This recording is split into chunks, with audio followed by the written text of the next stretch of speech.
Piers Morgan, may his show rest in peace, had Mark Cuban on. And right on cue, they started in on gun control. I have no problem if you have guns in your home. That's your choice, protect yourself. We have armed guards at my house because of all the crazies. But I think they need to be registered. I think if you own a gun, you need to be registered and pass tests. I'm a believer that if the only way to stop a bad guy with a gun is a good guy with a gun, so we ought to give all the good guys registration, make them fill out forms, make them pass tests, then you give them a white hat. Because no one's going to mess with a good guy with a gun with a white hat in public. Seriously. I mean, it's absolutely ridiculous to take a gun out in public because you think you might protect yourself. Okay, first, you want them to have the gun registered? What does that even mean? You own the Dallas Mavericks. Texas doesn't even have a gun registry. Maybe learn the laws before you start telling your guys to start following one that doesn't exist. And by the way, what if your guys are facing circumstances that you aren't aware of or happen to be out of your control? Then is it okay with you if he carries for protection?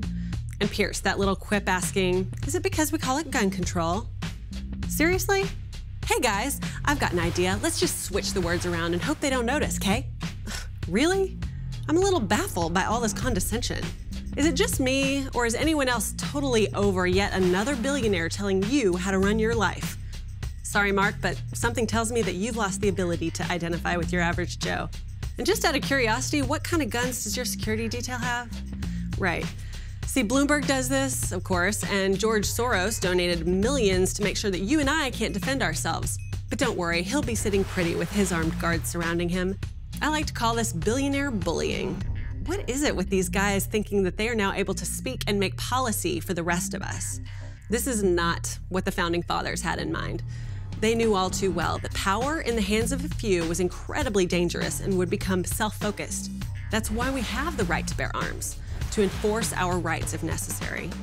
Because all people are created equal. And as long as you're abiding by the law, you should be able to defend every right that you have. We're not supposed to be ruled by a few just because they have the most dollars. That in itself is a form of tyranny, and we as citizens have to be educated enough to combat it. These heavy hitters manipulate journalists and politicians and Hollywood moguls, but somehow can't quite seem to see down here to the rest of us. I suppose those ivory towers are just a little too tall to catch a view of we, the people. But man, if you're not gonna look, we're not gonna listen.